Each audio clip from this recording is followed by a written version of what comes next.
Hola, bienvenidos a Esquina Literaria. Soy Yolanda Miranda y les estoy compartiendo la lectura de este libro, la biografía de Winston Churchill, un luchador incansable, de François Kersaudy. Estamos en el capítulo número 5 que se llama Gentleman Acróbata y vamos a continuar.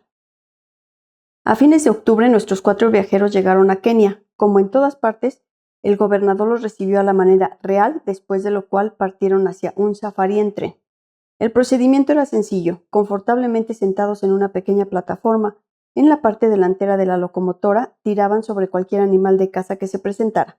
Hoy no vemos en eso ningún aspecto deportivo, pero todo esto sucedía en 1907, mucho antes de que existiera la ecología y la WWW.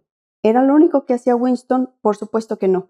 Escribía sus notas periodísticas porque el Strand Magazine le había ofrecido 750 libras para relatar sus impresiones de viaje. ¿Escribió solamente esto? Claro que no.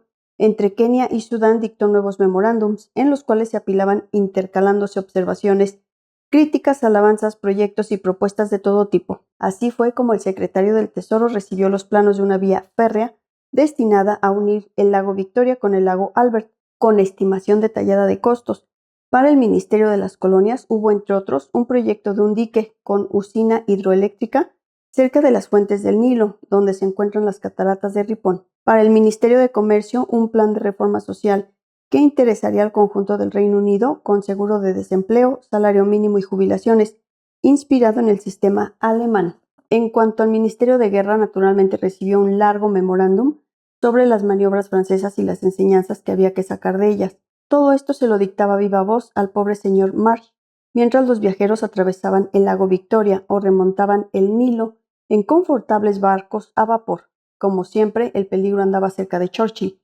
En Uganda pasaron por una región en la que la enfermedad del sueño acababa de cobrarse 200,000 muertos. Cuando llegaron a Khartoum, el 23 de diciembre, hubo que hospitalizar al valet Scrivens, que murió al otro día de diarreas coléricas.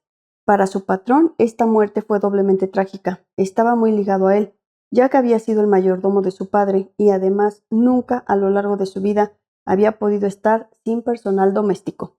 El 17 de enero de 1908, nuestro joven viceministro estaba de regreso en Londres y al día siguiente, en un banquete ofrecido en el Club Liberal Nacional, declaró: «Vuelvo a la línea de fuego en el mejor estado de salud posible y dispuesto a combatir tan de cerca como sea posible». No obstante, algunos combates parecían desesperados. En una cena en la casa de su antigua benefactora, Lady June, 2 meses más tarde, Winston volvió a encontrarse con la graciosa Clementy Hozier. Esta vez le habló sin que nadie intercediera y le prometió enviarle una biografía de Lord Randolph, pero como se olvidó, la impresión que produjo en la hermosa joven no fue mejor que la primera vez.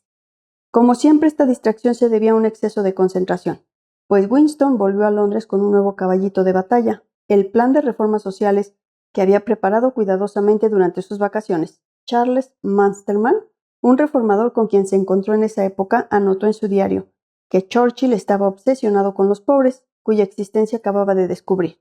Creía que la providencia lo había llamado para que hiciera algo por ellos. ¿Por qué siempre escapé con lo justo de la muerte?, se preguntó, sino para hacer algo así.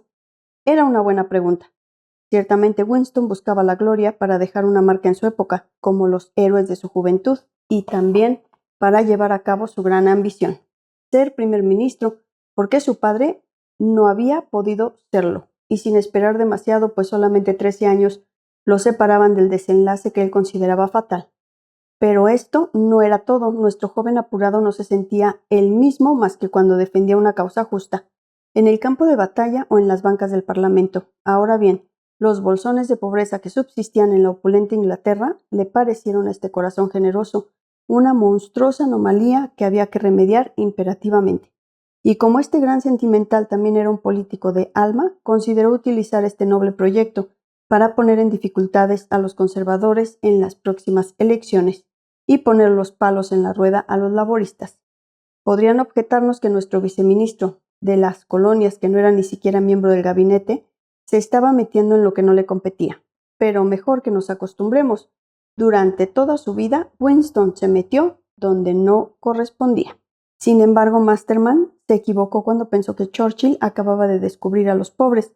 De hecho, los había descubierto 6 años antes cuando leyó el libro de Rowntree sobre la ciudad de York y volvió a encontrárselos cara a cara a comienzos de 1906, cuando hacía la campaña en Manchester y el hijo de Lord Randolph, que solo dejaba el Parlamento y los clubes de Londres para pasar unos días en el Palacio de Blenheim, estaba hecho de tal modo que disfrutaba menos del confort al tomar conciencia de las carencias que lo rodeaban desde que había ingresado en el Partido Liberal. Además, había caído bajo la influencia del diputado radical Lloyd George. Este abogado galés, de origen muy modesto, se comprometió a fondo con la lucha contra una miseria que conocía bien y que quería que su colega y amigo descubriera. Finalmente, a comienzos de febrero de 1908, Winston, siempre ávido de documentación y de ideas nuevas, cuando una cuestión atraía su atención, pidió encontrarse con la temible Beatrice Webb, esta militante del socialismo reformista, que era una de las cabezas pensantes de la Fabian Society.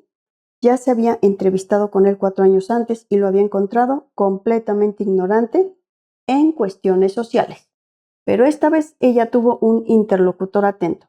Fue de lo más gentil y se apresuró a asegurarme que estaba dispuesto a absorber todos los planes que pudiéramos darle.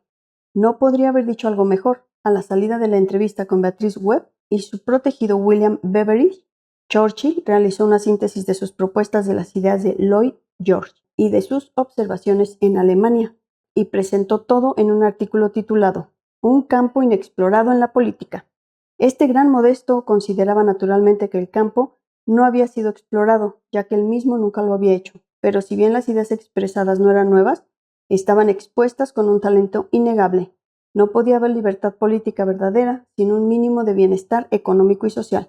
El responsable de ayudar al individuo era el Estado, a través de la formación profesional, de hacerse cargo de ciertos sectores de la economía, como los ferrocarriles, los canales y los bosques, de la regulación del empleo y finalmente a través de la fijación de normas mínimas de existencia y de trabajo.